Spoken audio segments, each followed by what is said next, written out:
Evet arkadaşlar, herkese merhaba. Birlikte 3. haftamız ama okul dönemi olarak 10. haftamız oluyor. 10. haftanın ilk dersine başlayacağız şimdi.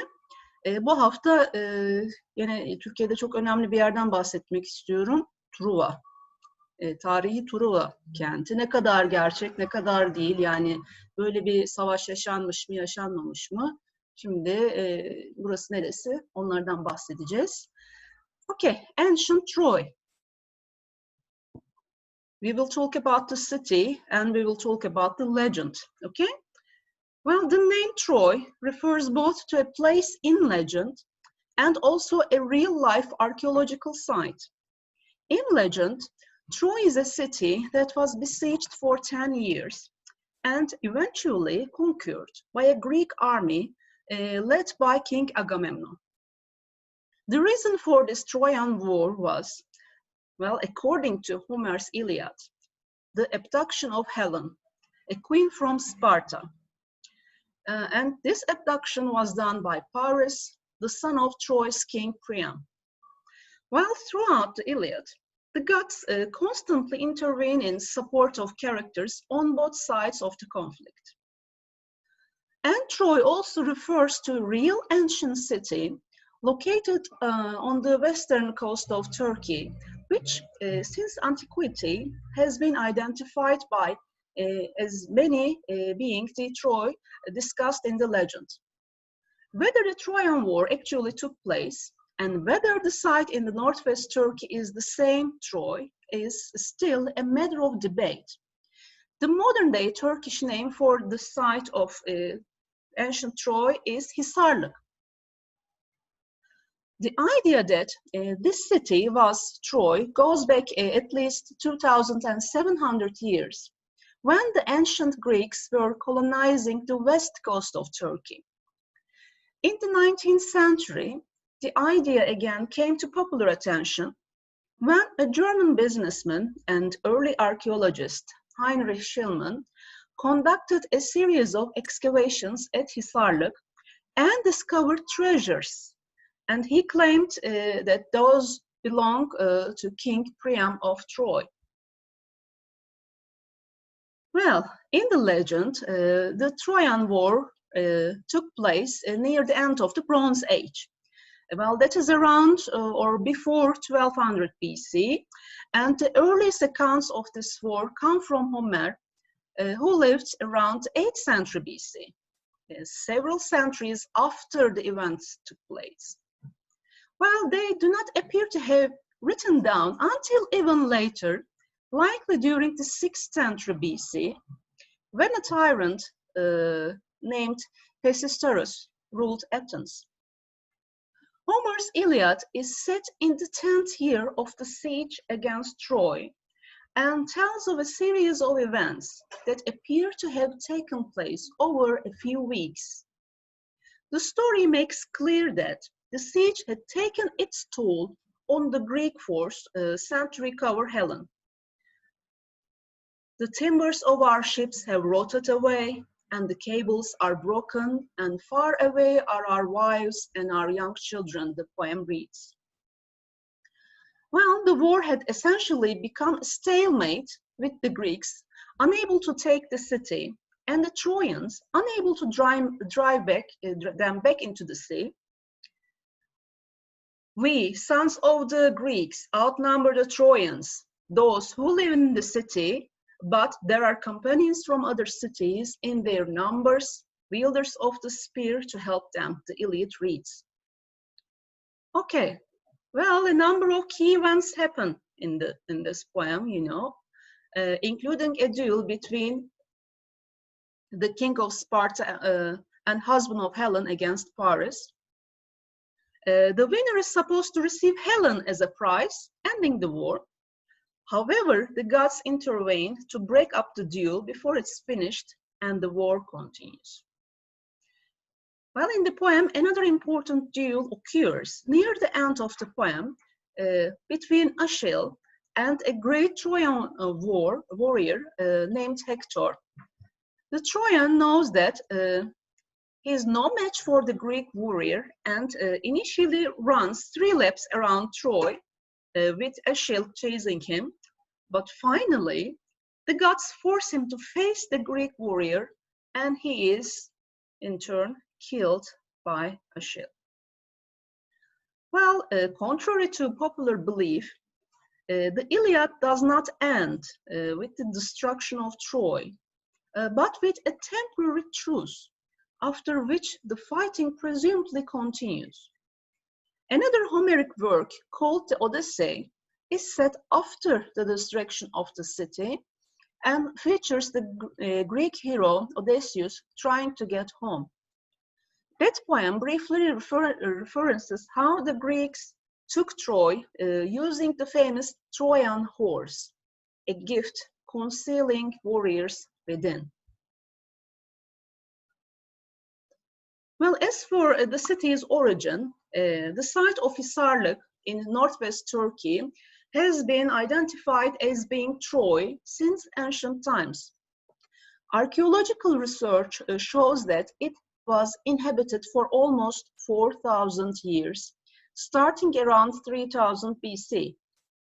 After one city was destroyed, a new city would be built on top of it, creating a human-made mound called a tell. There is no one single Troy.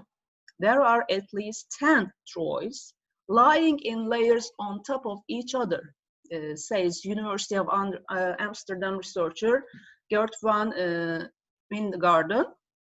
And he notes that archaeologists have to dig deep to find remains of the first settlement.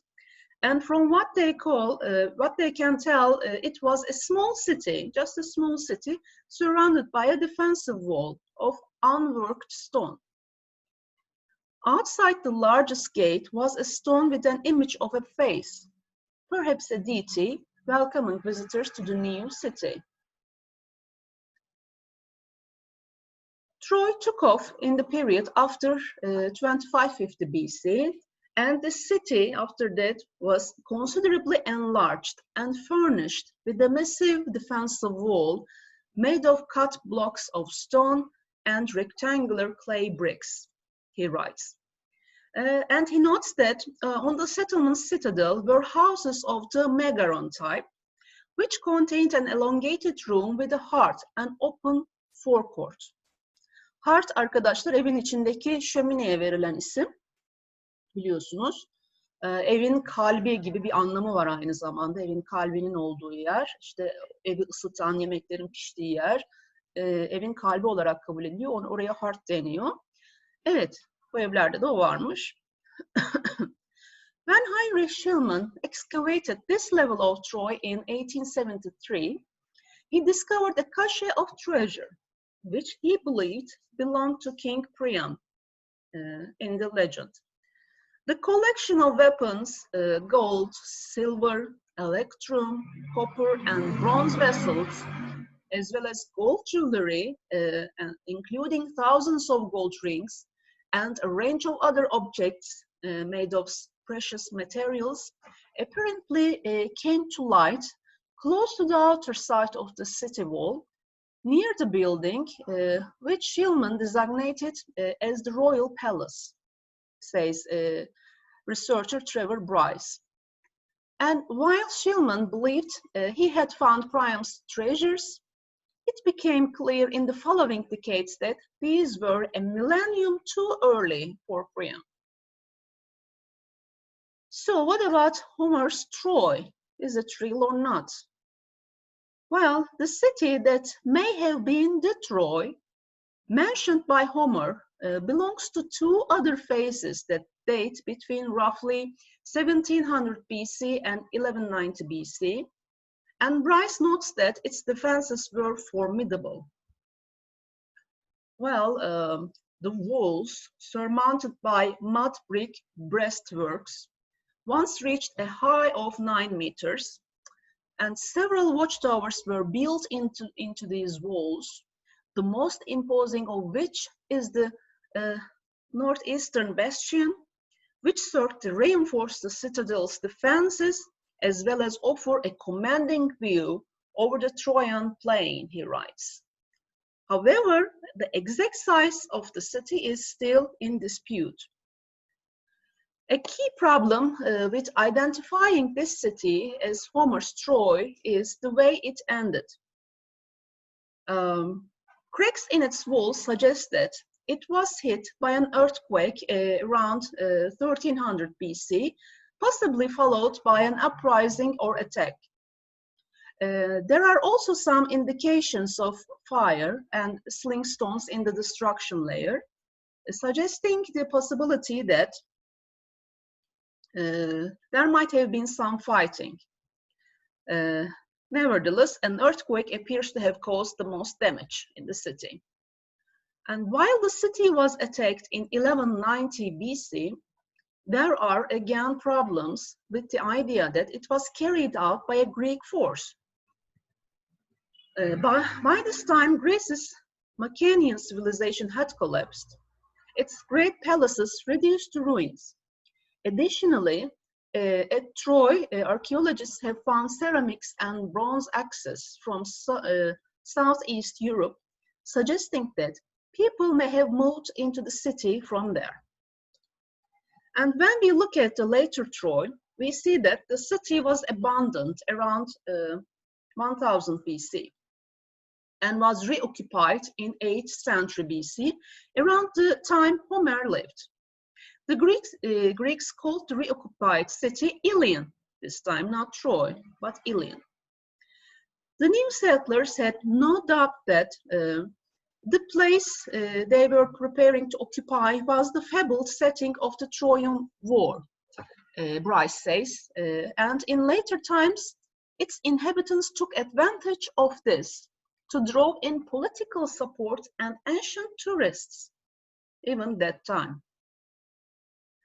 Xerxes, the Persian king, on his way to conquer Greece, 300 Spartalı'daki Xerxes bu arada bu, stopped to pay homage to Troy, and most notably, Alexander the Great would do the same in the 4th century BC, granting it spatial status with his empire. It's said that the city of the present Ilians was for a time a mere village, having its temple of Athena, a small and cheap temple, says Strabo, who lived around 2000 years ago. But when Alexander went up there after his victory at the Granish River, he adorned this temple with many important offerings, gave the village the title of city, and ordered those in charge to improve it with buildings, and he adjudged it free and exempt from tribute. And that later, after the overthrow of the Persians, he sent down a kindly letter to the place, promising to make a great city of it. Well, Troy's this spatial status would continue into the period of Roman rule. The Romans believed that one of Troy's heroes, Aeneas, was an ancestor of Romulus and Remus, whose were Rome's legendary founders. The city's inhabitants took advantage of this mythology, with it becoming a popular destination for pilgrims and tourists. In this phase of Troy's existence, when it became a popular tourism location, the city became larger than at any time before, including when the Trojan War was said to have taken place. However, as the Middle Ages took hold, Troy fell into decline. By the 13th century, the city had been reduced to that of a modest farming community. And today, Troy is a UNESCO World Heritage Site and a popular site for tourists to visit in Turkey.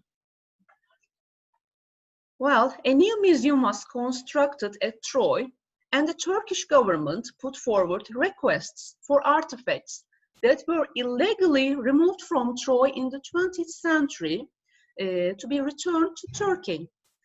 A collection of gold jewelry in the Penn Museum that research reveals had been taken from Troy in the 20th century were returned to Turkey after lengthy negotiations. Well, this is the end of our first lesson in 10th week, and I will continue to talk about Troy in our second lesson, okay? And I will see you. Goodbye. Take good care.